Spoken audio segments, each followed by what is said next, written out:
So we're now going to have a look at ground baits. And there are literally hundreds of ground baits on the market to choose from. But how do you choose what to use? Well, I think the first thing we need to do is to think about what ground bait does and why we use it. Well, the reason we use ground bait basically is to attract fish into the peg, hold them over an area that we want to fish without putting too much feed content in that we actually feed them off, so they don't get full up by eating the ground bait itself. And the ground baits attract and hold fish in three ways really. The first one is probably scent.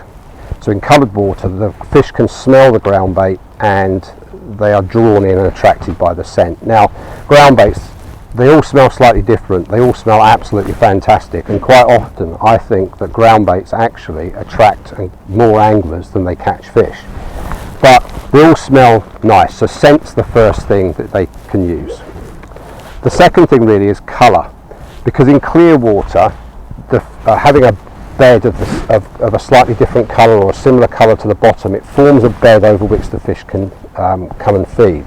So if they can see a bed of ground bait, sometimes they'll come and sit over the top of it. But you have to remember a few things about colour that are quite important. The first thing is that in very clear water, if you use a very bright, light coloured ground bait, they've got a lake here and a magic, and you put that in on its own, and you're fishing for small fish, quite often small fish won't be confident to come and sit over the top of a light coloured ground bait. Particularly in clear water like we've got on the Forth and Clyde and Union Canals. There are lots of predators in these waters, and what happens is that if you put a bright coloured ground bait, small fish won't feel confident to sit over it because they're fearful that predators will come and eat them. So when we're fishing up in Scotland on the canals in clear water, or anywhere in clear water, or you're targeting small fish, it's quite often better to use a darker coloured ground bait, a black or a dark brown coloured ground bait.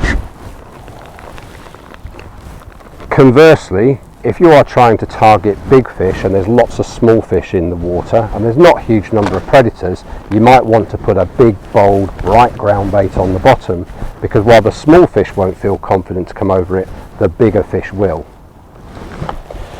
So let's talk about types of ground bait. So the last thing, I almost forgot. The last thing, so we've talked about scent and we've talked about colour. The last thing really is activity and the content of the ground bait.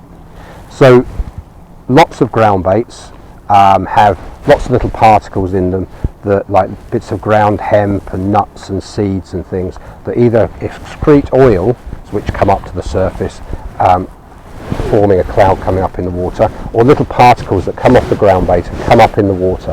And what happens is the fish see these particles, are drawn into them, and then follow them down to the ground bait on the bottom, where you will have put hopefully a few of your loose offerings, the things you're going to use on the hook, a few pinkies, a few maggots, in those balls of ground bait.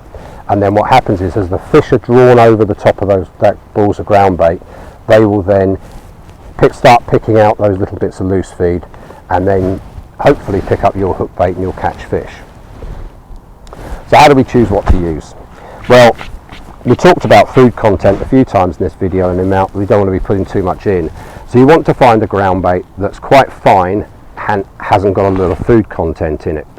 And pretty much there are two main types of ground baits. They're split into two categories.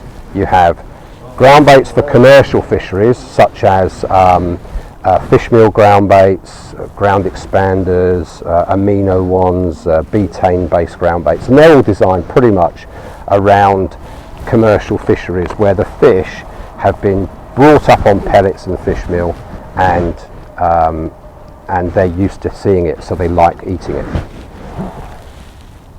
On the Forth and Clyde and Union Canal, all the fish in the canals are natural. None of them have been stocked, and none of them have therefore been brought up on pellets. So what you want is one of the ground baits from the other range, which are pretty much generally categorised as silverfish ground baits. If you go into a tackle shop and you ask for a fine silverfish ground bait, then you'll be picking up the right sort of stuff. And again, there are lots of manufacturers. The three main manufacturers probably are Dynamite Baits, who do a silverfish silverfish range.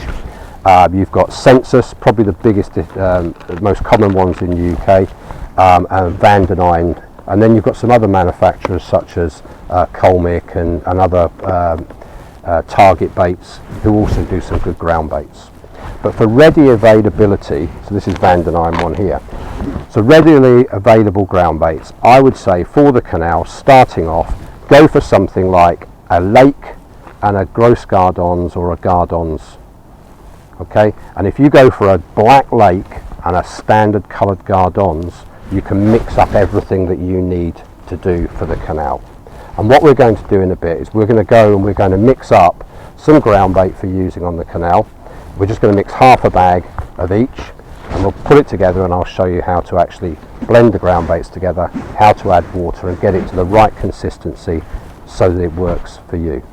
Okay, so that is a quick canter into ground baits. So in the next video we're going to mix up some ground bait and we'll talk about how to then feed it into the peg.